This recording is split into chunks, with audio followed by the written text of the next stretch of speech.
We can now bring in our international affairs editor, Philip Turle. Philip, great to see you. We've had these talks that are taking place in London being downgraded.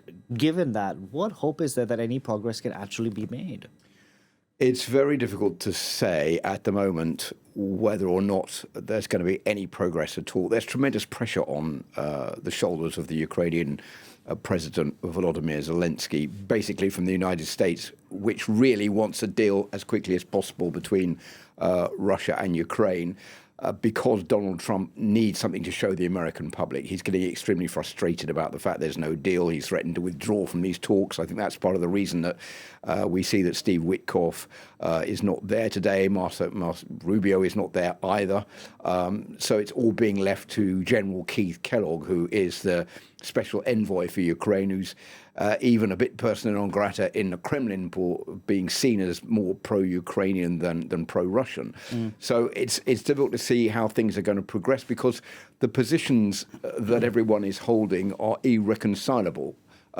Be it from the Russians' point of view, they say, OK, we might agree to hold on to territory in exchange for the fact that we will be given Crimea. That is a red line for the Ukrainians. Also, a red line for the Russians is the fact that there should be no deployment of a European peacekeeping force, which is something that Europe is trying to push for right now, saying that if there is a ceasefire deal, this will put Ukraine in a very precarious position. The Russians might launch more attacks in the future.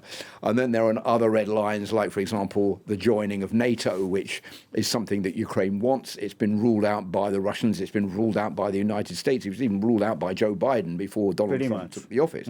So all of these positions, trying to get them to come together to find some kind of way forward is very complicated. I think the only thing that one can say right now is, well, there is a bit of progress from the Kremlin, saying that it's willing to freeze the lines that it's got to right now, the front line, and then come to try and negotiate. There are green lights coming out of Kyiv saying that they are willing to talk to Vladimir Putin directly once a ceasefire agreement has been signed. Well, we're still a long way off from that ceasefire agreement.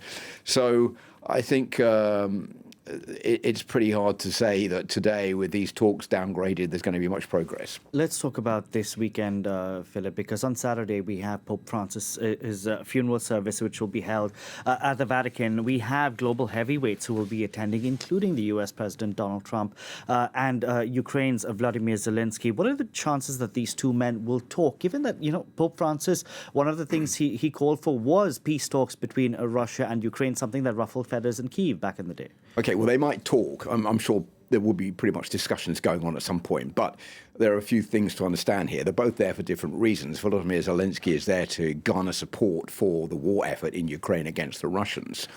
Donald Trump is there basically because he wants to be seen. He's coming up for the 100th day in office, which is on the 30th of April.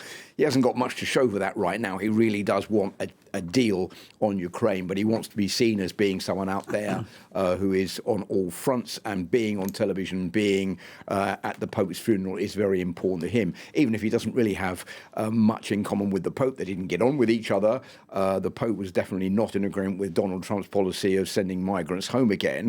Donald Trump's not a Catholic, but he's going to be at that funeral in Rome on Saturday. I think that it's not really the place to try to work out a ceasefire deal, principally also because the one person who could really count in all of this is not going to be there, and that's the Pope, whose funeral it is. So we're in a position where everyone is going to be in Rome. There's going to be no Vladimir Putin, of course, who will be there. He's persona non grata. He risks being arrested if he turns up in Rome.